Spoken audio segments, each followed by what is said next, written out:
Fala galera, aqui é o Renan e hoje nós vamos falar de uma das questões mais antigas da humanidade. Afinal, nós somos livres ou não? Mas, antes disso, solta a vinheta.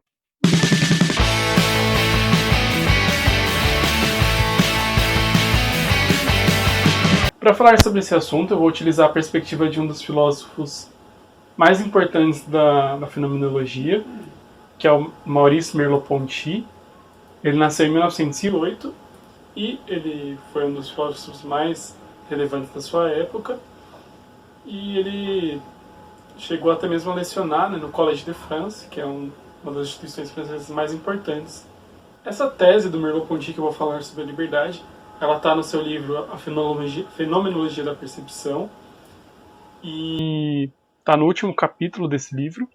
Mas para me ajudar, eu também usei um texto de um dos pesquisadores mais famosos desse filósofo, que é o Renaud Barbaras, e o texto dele chama O Corpo da Liberdade. Para começar, o Merleau-Ponty coloca que existem algumas concepções clássicas de liberdade. Uma delas tem a ver com o princípio de causalidade. A causalidade é uma relação de causa e efeito. Mais ou menos como toda ação tem uma reação. E com isso, tudo que nos acontece seria apenas relações de causalidade, causa e efeito. Portanto, a gente não seria livre. A gente estaria sempre preso ao efeito de uma causa. Segundo essa teoria, então, nós não seríamos livres, porque todas as nossas ações já estão pré-determinadas, né? Elas são simplesmente um efeito. Também tem a teoria da vontade, que nós somos apenas escravos da nossa vontade, das nossas paixões. Se em algum momento a gente consegue recusar uma paixão, na verdade é somente porque existe uma outra paixão ou vontade oposta e com força superior, maior. Por isso que a gente consegue recusar. Então a gente igualmente não seria livre. Por outro lado, alguns filósofos como Sartre vão colocar o ser humano, como um ser completamente livre, porque é um ser que possui consciência, e a consciência é algo soberano ao mundo, e não pode ser determinada por nada que está fora dessa consciência. Pelo contrário, é ela que tem o poder de determinar as coisas, e, portanto, se ela não pode ser determinada, não pode ser influenciada pelos fatos que nos cercam, nós somos completamente livres. Nada pode afetar a nossa liberdade, nada pode afetar a nossa consciência. É quase como se consciência e liberdade fossem sinônimos. Bom, então a gente vê que tem duas teorias completamente opostas e o Merleau-Ponty vai tentar acabar com essa dualidade. E essa concepção de liberdade que ele vai colocar no fim do livro dele, na verdade vem de toda uma argumentação onde ele vai tentar acabar com uma outra dualidade, que é a dualidade que era muito posta na época, que é a dualidade corpo e mente. Como se o nosso corpo fosse somente uma máquina que é comandada pela nossa mente, como se fossem duas coisas totalmente distintas. Essa dualidade também acaba envolvendo o mundo e a mente, né, a consciência. Assim como coloca o Sartre, a consciência e o mundo como coisas separadas. Para o Merleau-Ponty, esse dualismo simplesmente não faz sentido. Não existem duas coisas, mas sim uma única coisa, que é o ser no mundo. Ou seja, um ser que é dotado de um corpo. E não significa que eu, Renan, consciência, tenho um corpo. Não, significa que eu sou o meu corpo. É uma unidade, é uma coisa só.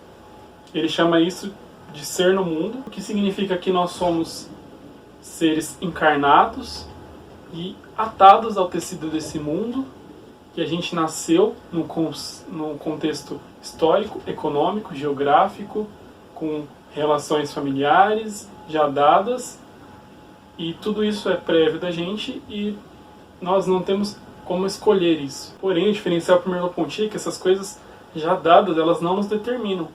Nós nascemos no mundo, mas esse mundo não nos determina. Nós temos poder de transcender. A liberdade para o Merleau-Ponty, então, vai ser uma transcendência enraizada. A gente só pode ter liberdade quando a gente se depara com esse mundo, com essa situação real, concreta, mas a gente não tem o poder de negá-la. Pelo contrário, Merleau-Ponty fala que o melhor jeito de superar uma situação é assumindo-a de fato. A questão de fato para o Merleau-Ponty não é se somos livres ou não, mas sim como se dá a liberdade. Nesse caso, é através das nossas ações. Uma vez que a gente se depara com uma situação concreta no mundo, temos o poder de atribuir um sentido figurado para ela e transcendê-la. Mas para que de fato a gente consiga fazer isso, a gente precisa assumir a nossa condição de ser no mundo, de entender a nossa realidade. Isso se difere, por exemplo, da concepção de Sartre, que acreditava que a gente poderia simplesmente negar as coisas. Mas não. A nossa consciência não existe independente, a gente existe como um corpo, num ser no mundo, que tem que enfrentar esse mundo para assim poder transcendê-lo, poder manifestar a sua liberdade.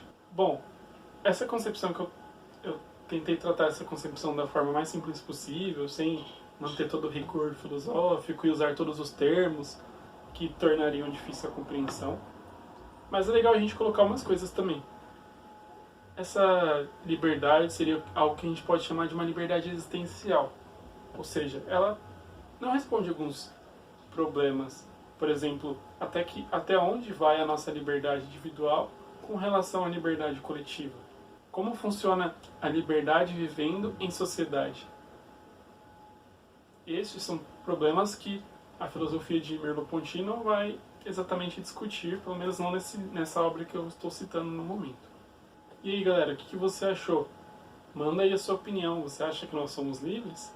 Acha que temos esse poder de transcendência enraizada? Acha que a nossa liberdade individual atrapalha a liberdade dos outros? Bom, comenta aí.